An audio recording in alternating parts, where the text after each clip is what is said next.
It was a rainy night in Manchester, New Hampshire, October 22, 2001, when 17-year-old Jenna Whitman disappeared without a trace. Friends last saw her walking home from a late shift at the local diner, her backpack slung over one shoulder, umbrella dripping rainwater onto the slick pavement. The streets were quiet, the hum of distant cars blending with the patter of raindrops. By morning, Jenna was gone, leaving behind only her soaked jacket hanging on a fence post and a single shoe on the sidewalk. The city was shocked. How could a teenager vanish so completely from a familiar neighborhood? Her parents, Michael and Karen Whitman, refused to give in to despair, but the uncertainty tore at the edges of their lives. Days turned into weeks, weeks into months, and the case went cold. The Manchester Police Department launched an immediate search. Officers canvassed neighborhoods, interviewed friends and co-workers, and followed every tip, no matter how small. Flyers plastered storefronts and lampposts. Local media broadcast her picture repeatedly, hoping someone would come forward. But as days passed, the trail grew colder. Witness accounts conflicted, leads dried up, and frustration mounted. Michael Whitman spent every evening driving streets Jenna might have walked, rain or shine, hoping for a glimpse of his daughter, while Karen lit candles in the window, praying she would come home. In the early months, the police remained diligent, but resources were limited. The investigation relied heavily on witness statements and circumstantial evidence, the standard methods of the time. No security cameras captured her path, no cell phone pings could trace her movements, and forensic technology hadn't advanced far enough to detect subtle clues. Over the years, the Whitmans were forced to adjust to a world that seemed to have moved on while their daughter remained missing. Friends drifted away, assuming the worst, and neighbors whispered theories that were often cruel or baseless. Yet through it all, the Whitmans never stopped hoping. Private investigators were hired, and volunteer search parties combed wooded areas, abandoned buildings, and riversides. Every autumn, when the air turned crisp and leaves painted the streets in red and gold, the Whitmans felt the same aching reminder of Jenna's absence. Local schools honored her on special occasions, placing her name among students who had contributed positively to the community, keeping her memory alive while underscoring the void left by her disappearance. In 2001, it was nearly impossible to trace a digital footprint. Jenna had limited online activity, and the few emails she sent were inaccessible to investigators without her personal accounts. Physical evidence was scant: a strand of hair found near her backpack, a partial footprint outside the diner, but none of it provided immediate answers. Detectives documented everything meticulously, filing detailed reports, but with no suspects. The case slowly receded from public attention. As years passed, the case became part of Manchester's collective unease. Locals recounted seeing a young girl matching Jenna's description in unlikely places.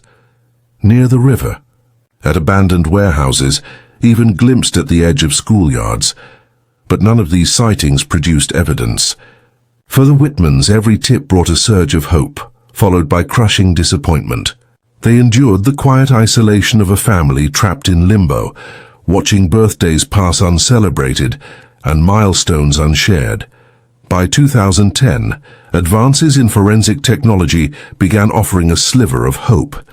Cold DNA testing had become increasingly sophisticated, capable of extracting profiles from evidence that had previously been unusable. Manchester PD reopened the case, sending preserved hair samples and minute traces from Jenna's belongings to state labs. Analysts scrutinized every piece of fabric, every fiber, every surface for DNA evidence, hoping for a breakthrough. It was painstaking work, and the results were slow to emerge, but the Whitmans refused to lose faith.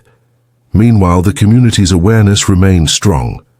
Local journalists occasionally revisited the story, producing features on long-term missing persons cases.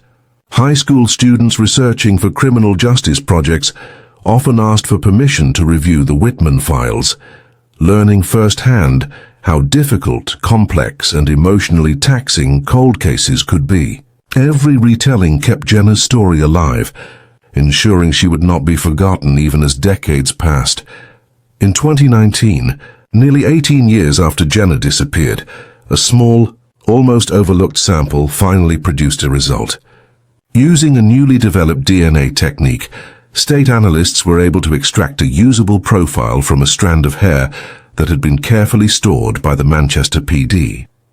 The profile was uploaded to national databases, including the FBI's combined DNA index system, hoping for a match.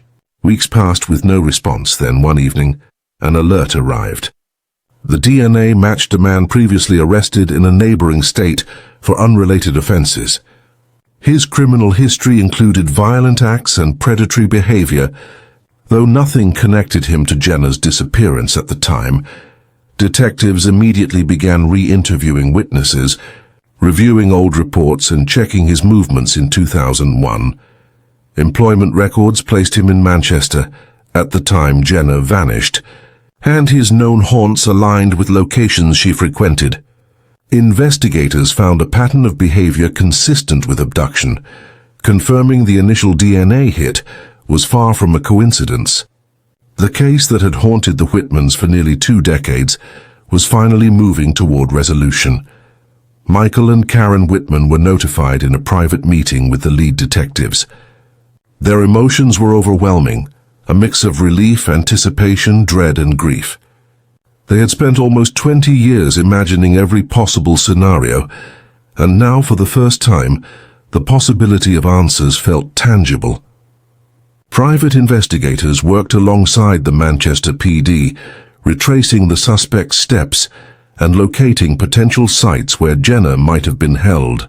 Every detail was verified, every timeline reconstructed, and the pieces of a puzzle untouched for nearly 2 decades slowly began to align.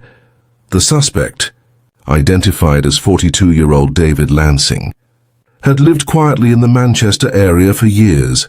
To neighbors, he was ordinary, quiet, unassuming, a man who rarely interacted with others beyond polite greetings. In 2001, he had a record of petty crimes, but nothing violent or overtly predatory that would have raised suspicion. Friends recalled he had moved frequently, yet always seemed to know local patterns, street layouts, and hidden alleys. This knowledge, combined with the DNA evidence, painted a chilling picture for investigators. In preparation for arrest, a coordinated effort was organized between Manchester PD, the New Hampshire State Police, and the FBI. The team conducted surveillance to confirm Lansing's current whereabouts and habits, ensuring they could safely take him into custody. While neighbors and the public remained unaware, detectives compiled exhaustive documentation of the evidence, confident the case would hold up in court. On a rainy morning in March 2020, almost 19 years after Jenna's disappearance, Lansing was taken into custody without incident. Officers approached his modest home, knocked firmly, and announced themselves. Lansing emerged calmly, hands raised, displaying no visible signs of shock. He was immediately placed into an unmarked vehicle and transported to the Manchester Police Department. News of the arrest quickly spread through the city, igniting a mix of disbelief, relief, and collective reflection. For the Whitmans, the news was life-altering. Michael described the moment he learned Lansing was arrested. "I felt a wave of relief and sorrow all at once. Relief that someone responsible was finally held accountable. Sorrow because the years stolen from Jenna could never be returned. We were finally steps closer to answers, but the pain never fully goes away." Karen, in a statement through the family attorney, echoed the sentiment. "For nearly 2 decades, we prayed, we hoped, and we grieved. This arrest doesn't erase our loss, but it restores some sense of justice for our daughter." Once Lansing was in custody, the Manchester Police Department, alongside state and federal investigators, began meticulously piecing together the chain of events that led to Jenna's disappearance. Every old report, witness statement, and previously overlooked detail was pulled from dusty files, scanned into digital records, and cross-referenced with new findings. Detectives worked late into the night, sometimes falling asleep at their desks, driven by the sense that decades of waiting for justice could finally be fulfilled. Of the earliest breakthroughs came from reviewing surveillance, footage from businesses near the diner in 2001. Though grainy and barely recognizable patterns emerged, Lansing had been spotted loitering near the diner multiple evenings that month, watching staff and patrons, often disappearing just before closing. Employees remembered feeling uneasy, but dismissed it at the time. Nothing in their daily lives suggested a connection to Jenna's disappearance. Revisiting these images nearly 2 decades later with modern enhancement technology revealed subtle details: the make of Lansing's car, a distinctive jacket, and even a brief glimpse of a bag he carried on several occasions. Each fragment confirmed what the DNA evidence already suggested. Lansing had been in the area at critical moments, and his presence aligned with Jenna's last known movements. Parallel to this, forensic experts began a painstaking re-examination of the physical evidence collected in 2001. The hair sample that had produced the first DNA hit was only one of several items preserved in carefully sealed envelopes. Microscopic analysis of fibers from Jenna's backpack, combined with soil and pollen traces, suggested she had been transported to a location several miles from her home, in an area of dense woodland near the Merrimack River. Forensic geologists confirmed that the specific composition of soil and small plant matter matched a remote clearing that Lansing had owned or had easy access to at the time. Interviews with old neighbors and former acquaintances of Lansing provided additional context. A retired postal worker recalled delivering a package to his address in late October 2001, noting the unusual presence of a heavy tarp and several large containers in his backyard. A former co-worker mentioned that Lansing had spent long hours at his house during the weeks following Jenna's disappearance, claiming he was reorganizing storage. Though minor at the time, these anecdotes, combined with physical and DNA evidence, formed a compelling narrative for prosecutors. The emotional toll on the Whitman family was immense. While there was relief that Lansing had been arrested, the investigation brought decades of grief to the surface.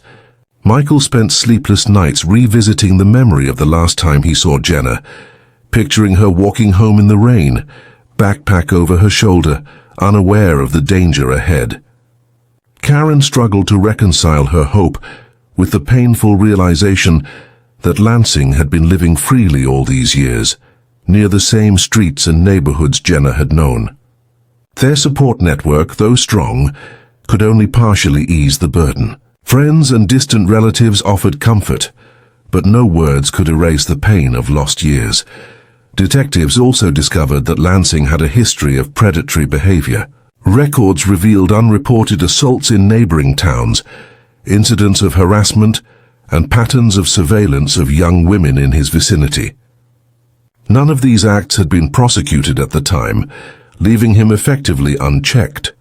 Investigators concluded that his familiarity with the Manchester area and the Whitman family's routines provided him with the opportunity to commit the crime without immediate detection.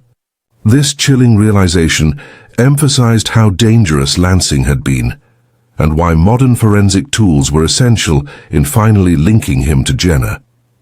In early 2020, the forensic team located Lansing's former vehicle from 2001, which had been sold to a collector in Vermont.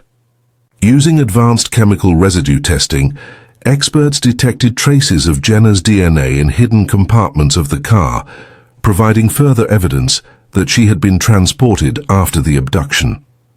Investigators also identified a makeshift hideaway on Lansing's property, now overgrown with vegetation, that matched soil and pollen samples found on Jenna's belongings. Though Jenna's remains were never located, the evidence overwhelmingly demonstrated Lansing's involvement in her disappearance and confirmed the abduction had occurred under his control. court preparations began in earnest.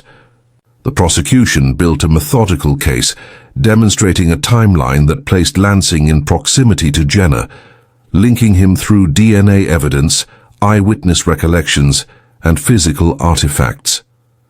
Each piece of evidence, though decades old, was presented in a way that highlighted the meticulous work of investigators who refused to allow time to erase justice. The defense attempted to argue that the absence of Jenner's body created reasonable doubt, but modern forensic science and the accumulation of circumstantial evidence left little room for uncertainty. During pre-trial hearings, the Whitmans were offered counseling and support from victim advocacy groups. They attended in person, accompanied by friends and family, determined to witness justice being pursued. Michael spoke to detectives privately, expressing a mix of hope and fear. "I don't know if facing Lansing will make it easier or harder," he admitted. "But I need to know someone is held accountable. I need to know Jenner didn't vanish in vain."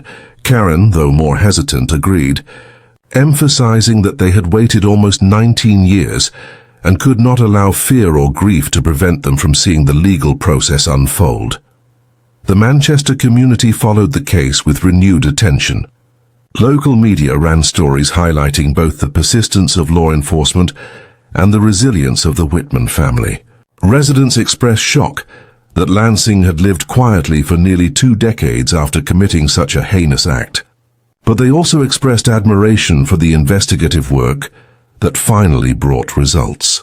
Candlelight vigils, previously held to honor Jenner's absence, now incorporated a sense of cautious hope, signaling that the city refused to forget her or the impact of the crime. Finally, in June 2020, the trial began. Despite pandemic restrictions, measures were taken to allow the Whitmans to attend while maintaining public safety protocols. The courtroom was filled with emotion as prosecutors presented evidence in chronological order, showing how Lansing had used his knowledge of the community, his property, and the routines of his neighbors to carry out the abduction. Testimony from forensic experts, supplemented by enhanced photos and digitally recreated timelines, created an immersive and compelling narrative for the jury. Witnesses who remembered Lansing's suspicious behavior were called to testify, recounting encounters that seemed innocuous at the time but, in retrospect, aligned with his predatory pattern. Former law enforcement officers discussed the original investigation and how limitations in 2001 had prevented immediate detection, providing context for the delay in justice. Throughout the proceedings, the Whitmans remained composed, though the strain was visible in quiet moments. Their hands clasped tightly together as they absorbed decades of pain laid out in court. The prosecution also highlighted the evolution of forensic science. They showed how DNA profiling, chemical residue testing, soil analysis, and digital reconstruction had turned previously overlooked fragments into an irrefutable chain of evidence. This was not just a case about one abduction. It was a testament to the persistence of law enforcement, the power of modern science, and the unyielding hope of a family that refused to surrender. After 3 weeks of testimony, arguments and deliberation, the jury returned a verdict. Lansing was found guilty of kidnapping and related charges, marking the first time a perpetrator had been held accountable for the disappearance of Jenner Whitman. Sentencing was scheduled shortly afterward, offering the Whitmans a long-awaited sense of closure, though the emotional wounds of nearly 2 decades could not be erased. For the Whitmans, the conviction represented the culmination of a lifelong journey. Michael and Karen finally felt a sense of vindication for their unwavering dedication to finding their daughter. Community members expressed solidarity, attending the sentencing and offering support that underscored the collective commitment to justice. Though Jenner's absence remained an unfillable void, the legal acknowledgement of Lansing's guilt validated every hope, every search, and every prayer that had sustained the Whitmans over the years. The sentencing hearing took place in late August 2020. The Manchester courtroom, still adjusted for social distancing, was filled with a quiet tension that seemed almost tangible. Michael and Karen Whitman arrived early, escorted by family and a close-knit group of friends who had supported them over the years. Each step down the courthouse hallway brought back decades of memories, of missing posters plastered across town, of tireless searches through neighborhoods and wooded areas, of every hope rising and falling like the tide. When Howard Lansing was brought into the courtroom, restrained and subdued, the weight of the years hung in the air. For the Whitmans, seeing him in person was a surreal experience.